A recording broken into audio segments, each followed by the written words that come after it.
Pernahkah kalian bertanya-tanya, mengapa kopi bukan hanya sekedar minuman, tapi juga menjadi simbol di banyak negara? Di balik secangkir kopi tersembunyi cerita, tradisi, dan filosofi yang kaya. Mari kita telusuri perjalanan budaya kopi dari berbagai belahan dunia dan temukan bagaimana kopi menjadi lebih dari sekedar minuman, tapi juga simbol identitas dan kebersamaan. Kita lanjutkan yang pertama, yaitu awal mula kopi, legenda dan asal-usul. Kopi bukan hanya minuman modern, ia memiliki sejarah panjang yang dimulai dari Ethiopia. Menurut legenda, seorang penggembala kambing bernama Kaldi menemukan bahwa kambing-kambingnya menjadi lebih berenergi setelah memakan biji dari pohon kopi. Kejadian ini menarik perhatian biarawan setempat yang mulai menggunakan kopi untuk tetap terjaga saat berdoa sepanjang malam. Dari Ethiopia, kopi menyebar ke Timur Tengah dan menjadi bagian penting dari budaya di sana. Kopi pertama kali dipopulerkan di Yaman, khususnya di kota pelabuhan Mocha. Dari sini, kopi mulai mengalir ke seluruh dunia, membawa serta tradisi yang masih kita nikmati hingga sekarang. Ini bukan hanya perjalanan rasa, tapi juga perjalanan budaya dan keyakinan. Yang kedua yaitu kopi dan perkembangan budaya di Timur Tengah.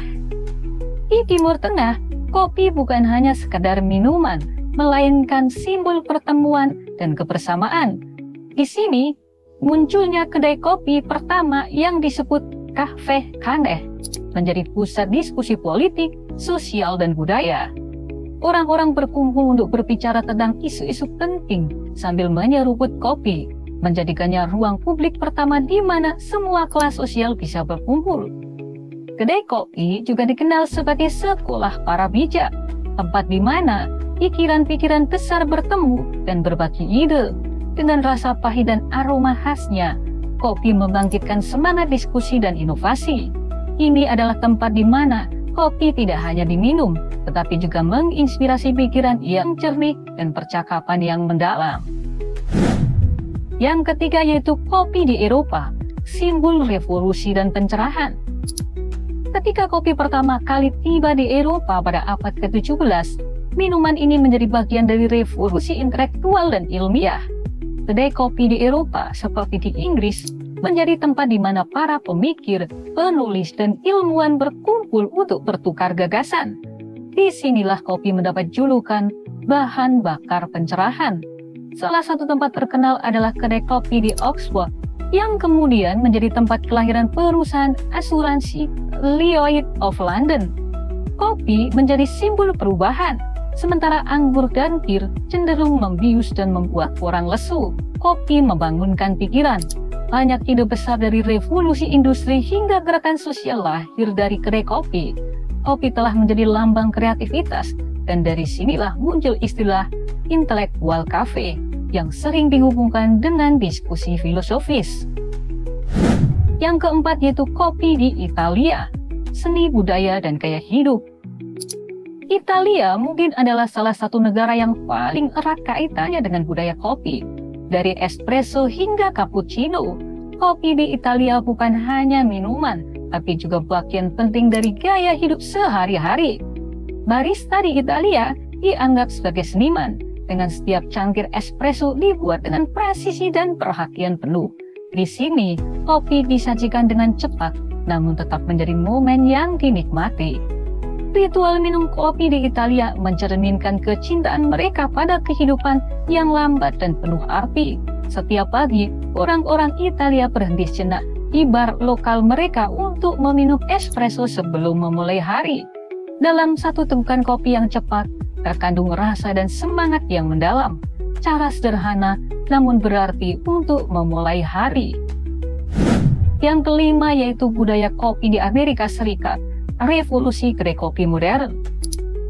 Di Amerika Serikat, budaya kopi modern meledak dengan munculnya jaringan kafe seperti Starbucks yang membawa kopi ke setiap sudut kota besar. Kopi di Amerika menjadi simbol gaya hidup cepat dan modern, di mana minum kopi seringkali dilakukan sambil berlari ke tempat kerja atau rapat. Namun lebih dari itu, kedai kopi modern di Amerika juga menjadi tempat bekerja, belajar, dan bahkan berkarya. Dengan tren third wave coffee yang menyebar, fokus bergeser dari sekedar konsumsi cepat ke kualitas biji kopi, metode pembuatan, dan rasa yang lebih kompleks. Amerika telah mengubah cara dunia memandang kopi bukan hanya sebagai bahan bakar harian, tapi juga pengalaman yang kaya akan seni dan sains. Yang keenam yaitu kopi di Amerika Latin, akar dalam tradisi dan produksi. Sebagai salah satu produsen kopi terbesar di dunia, Amerika Latin memiliki hubungan mendalam dengan kopi, baik dari segi ekonomi maupun budaya.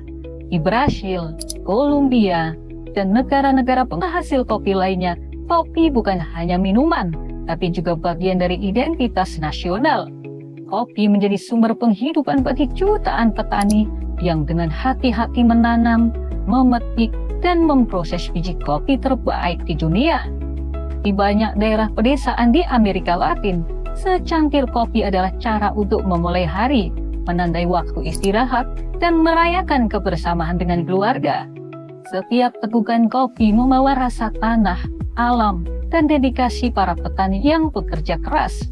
Di sini, kopi bukan hanya minuman, tapi juga simbol harapan dan ketekunan. Yang ketujuh yaitu kopi di Jepang, simbol seni dan kehidupan modern.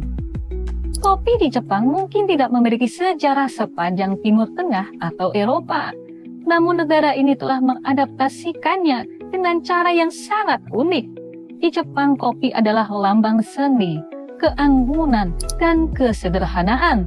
Kedai kopi bergaya kisaten tradisional menyajikan kopi dalam suasana yang tenang dan penuh perhatian, jauh dari hiruk-pikuk kota modern.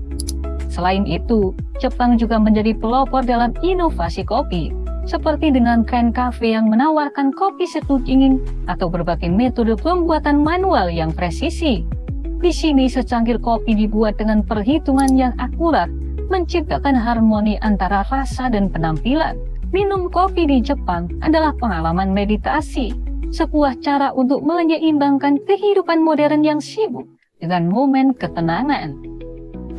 Kita bergeser yang ke-8, budaya kopi di Indonesia, warisan dan kebanggaan lokal. Indonesia, salah satu produsen kopi terbesar di dunia, memiliki budaya kopi yang sangat beragam dan kaya. Dari Aceh hingga Papua, setiap daerah memiliki jenis kopi khasnya sendiri yang dipengaruhi oleh iklim, tanah, dan cara pengolahan yang unik. Kopi Indonesia seperti kopi luwak bahkan menjadi salah satu kopi termahal di dunia, terkenal karena proses fermentasinya yang alami. Di banyak desa di Indonesia, kopi disajikan sebagai bentuk keramahan, tanda selamat datang bagi tamu. Kebiasaan ini telah menjadi tradisi yang kuat, di mana kopi tidak hanya diminum, tapi juga menjadi alat untuk menjalin hubungan sosial. Minum kopi bersama adalah cara untuk berbagi cerita, saling mengenal, dan mempererat ikatan persaudaraan. Sahabatku semua, budaya minum kopi di seluruh dunia adalah cermin dari sejarah, identitas, dan kebersamaan manusia. Setiap tegukan kopi membawa kita lebih dekat dengan kisah di baliknya. Terima kasih telah menonton. Jangan lupa untuk subscribe, like, dan aktifkan notifikasi untuk konten menarik lainnya. Sampai jumpa di episode berikutnya. Sebelum menutup video, jangan lupa minum kopi.